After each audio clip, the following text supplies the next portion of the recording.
इस वीडियो में हम डिस्कस करेंगे फीमेल रिप्रोडक्टिव ट्रैक्ट के हिस्टोलॉजी को। सबसे पहले हम देख लेते हैं फ्लोपियन ट्यूब्स या फिर यूट्राइन ट्यूब्स को। 3 लेयर्स इसमें होती हैं। First one is the mucosa, then muscularis and then serosa. Mucosa को हम देख लेते हैं। म्यूकोजा में दो चीज़ें हैं, epithelium and lamina propria. Epithelium की बात की जाए तो फ्लोपियन ट्यूब्स की एपिथीलियम होती है simple columnar epithelium, simple columnar. और इस सिंपल कोलमनर एपिथीलियम में दो टाइप्स के सेल होंगे, ciliated cells and secretory non ciliated cells. उसके अलावा एपिथीलियम में लॉन्गिट्यूडनल फोल्ड्स भी मौजूद होंगे। लैमिना प्रोप्रिया की बात कर ली जाए तो लैमिना प्रोप्रिया में सिर्फ कनेक्टिव टिश्यू होगा। मस्कुलरिस की बात कर ली जाए तो दो लेयर्स होंगी स्मूथ मसल्स की, inner circular and outer longitudinal. बाकी सबसे आउटर लेयर की बात कर ले तो फ्लोपियन ट्यूब्स में जो लेयर होगी वो होगी सिरोजा। फ्लोपियन ट्यूब्स के हमने एपिथीलियम को डिस्कस कर लिया है। अब हम डिस्कस कर लेते हैं विजाइना की एपिथीलियम को, विजाइना की हिस्टोलॉजी को। विजाइना में भी 3 लेयर्स होंगी, mucosa, muscularis and adventitia. Vagina में सिरोजा लेयर नहीं होती, एडवेंटिशिया होती है। सबसे पहले विजाइना के म्यूकोजा को डिस्कस कर लेते हैं। विजाइना के म्यूकोजा में जो एपिथीलियम की बात कर ली जाए तो वो होती है stratified squamous non keratinised, stratified squamous non keratinised. उसके अलावा इसमें लॉन्गिट्यूडनल फोल्ड्स नहीं होते बल्कि इसमें ट्रांसवर्स फोल्ड्स होते हैं जिसको हम र्यूगाई भी कहते हैं।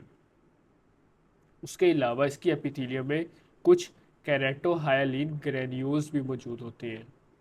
लैमिना प्रोप्रिया की बात कर लीजिए तो connective tissue with large number of elastic fibres, neutrophils and lymphocytes पाए जाते हैं इसमें। मस्कुलरिस की बात कर लीजिए तो इसमें भी इनर सर्कुलर और आउटर लॉन्गिट्यूडनल लेयर होती है। एडवेंटिशिया इसमें मौजूद होगी, सबसे आउटर लेयर में सिरोजा नहीं होगी। तो अब हमने फ्लोपियन ट्यूब्स को भी डिस्कस कर लिया, वेजाइना को भी डिस्कस कर लिया। नेक्स्ट हम देख लेते हैं यूट्रस को। यूट्रस की भी 3 लेयर्स होंगी। यूट्रस की 3 लेयर्स को हम सिंपल लैंग्वेज में जो हम ज़्यादातर यूज़ करते हैं वो हम कहते हैं endometrium, myometrium and perimetrium. Endometrium में हम म्यूकोजा को डिस्कस करेंगे, मायोमेट्रियम में हम मस्कुलरिस को डिस्कस करेंगे और पेरीमेट्रियम में हम सिरोजा या फिर एडवेंटिशिया को डिस्कस करेंगे। सबसे पहले म्यूकोजा को देख लें। म्यूकोजा की 2 लेयर्स होती हैं, एपिथीलियम एंड लैमिना प्रोप्रिया। इसकी भी जो एपिथीलियम है वो फ्लोपियन ट्यूब से मिलती जुलती होगी, सिंपल कोलमनर, उसमें सीलिएटेड सेल्स भी होंगे और क्रिएटरी नॉन सीलिएटेड सेल्स भी। लैमिना प्रोप्रिया की अगर हम बात कर लें तो इसमें कुछ यूट्राइन ग्लैंड्स मौजूद होंगे जो कि एपिथीलियम की इन्वेजिनेशन से बनेंगे।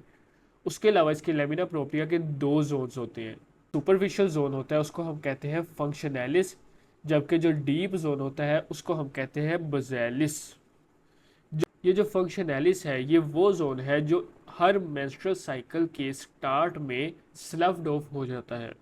देन हम मायोमेट्रियम की बात कर लीजिए तो इसमें 3 लेयर्स होती हैं स्मूथ मसल्स की। सबसे पहले inner longitudinal, then middle circular and then outer longitudinal.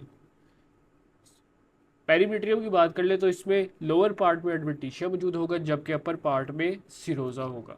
अब हम डिस्कस कर लेते हैं ओवरीज की हिस्टोलॉजी को।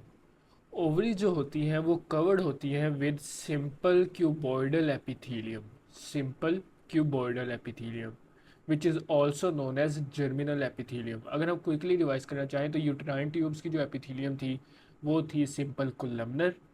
यूट्रस की एपिथीलियम थी वो भी सिंपल कोलमनर थी।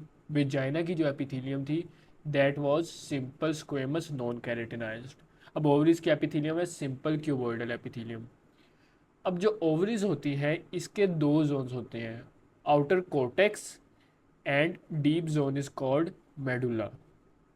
अब ये जो आउटर कोर्टेक्स होता है, इस आउटर कोर्टेक्स और इस सरफेस एपिथीलियम के दरमियान एक लेयर होती है जो कि इस एपिथीलियम और कोर्टेक्स को सेपरेट करती है। इस इस लेयर को हम कहते हैं ट्यूनिका एल्ब्यूजिनिया, ट्यूनिका एल्ब्यूजिनिया। ये जो है सेपरेट करेगा एपिथीलियम को कोर्टेक्स से। मेडुला को हम देख लेते हैं। मेडुला में सिर्फ लूज कनेक्टिव टिश्यूज होंगे with vessels, lymphatics and nerves. Cortex में कॉम्पैक्ट कनेक्टिव टिश्यू होगा।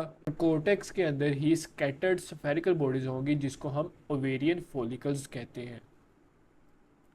देन ये जो प्राइमोर्डियल फॉलिकल्स मौजूद होते हैं कोर्टेक्स के अंदर, ये पिट्यूटरी ग्लैंड के हार्मोन्स के इन्फ्लुएंस में ग्रोइंग फॉलिकल्स में कन्वर्ट हो जाते हैं। अब हम दो टाइप के फॉलिकल्स को डिस्कस करेंगे, one is the primordial and then growing follicles.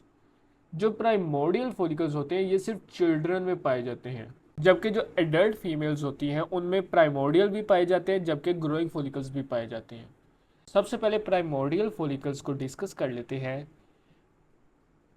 Primordial follicle में जो प्राइमरी oocyte होता है ये अरेस्टेड होता है in the diplotene stage of prophase of meiosis one. Meiosis one के प्रोफेज की डिप्लोटीन स्टेज में प्राइमरी oocyte अरेस्टेड होगा। इसमें जो प्राइमरी oocyte है वो single layer of flat squamous cells की लेयर से सराउंडेड होता है और वो सेल्स आपस में कनेक्टेड होते हैं थ्रू डेस्मोसोम्स। oocyte की बात कर ली जाए तो इसका एक लार्ज ई-सेंट्रिक न्यूक्लियस होता है विद अ प्रोमिनेंट न्यूक्लियोलस। अब हम देख लेते हैं ग्रोइंग फॉलिकल्स की। ग्रोइंग फॉलिकल्स की टोटल 4 टाइप्स हैं। First is the unilaminar primary follicle, multilaminar pre antral primary follicle, secondary या antral follicle, tertiary mature graafian follicle.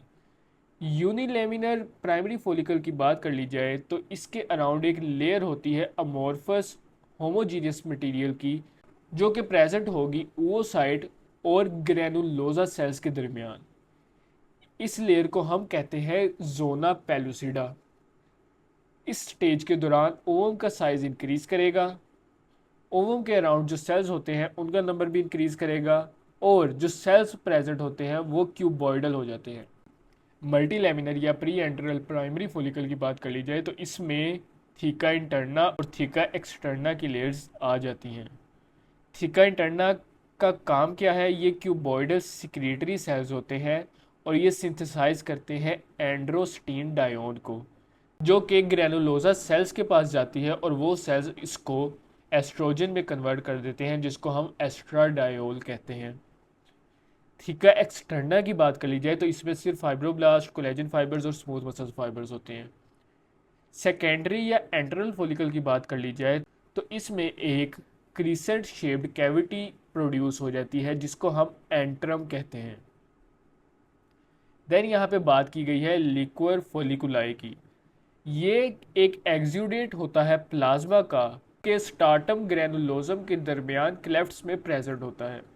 इस स्टेज में oocyte और जो ग्रेनुलोजा सेल्स होते हैं इन दोनों को हम कंबाइंड कहते हैं क्यूमुलस ओफोरस।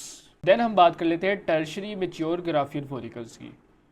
इस स्टेज के दौरान ज़्यादातर जो सेकेंडरी फॉलिकल्स होते हैं वो एट्रीजिया में चले जाते हैं, सिर्फ उनमें से एक मैच्योर होता है और ग्राफियर फॉलिकल या टर्शरी फॉलिकल बनता है।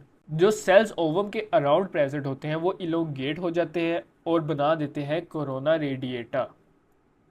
देन जो फॉलिकल रप्चर होता है वो डिसइंटीग्रेट नहीं होता बल्कि एक टेम्पोरेरी एंडोक्राइन ऑर्गन में कन्वर्ट हो जाता है जिसको हम कॉर्पस ल्यूटियम कहते हैं। अब इस कॉर्पस ल्यूटियम में दो टाइप के सेल्स होते हैं, ग्रेनुलोजा Lutyens sales and theca Lutyens sales. जो ग्रेनुलोजा ल्यूटियन सेल्स होते हैं ये सिर्फ प्रोजेस्टेरॉन को सिक्रीट करते हैं, जबकि जो थीका ल्यूटियन सेल्स होते हैं ये एस्ट्रोजन प्लस प्रोजेस्टेरॉन को सिक्रीट करेंगे। जब ये कॉर्पस ल्यूटियम डीजेनरेट होता है तो इसके रिजल्ट में ल्यूटियन सेल्स की ऑटोलाइसिस हो जाती है और इस होल मैस को हम फिर नाम दे देते हैं कॉर्पस एल्बिकन्स।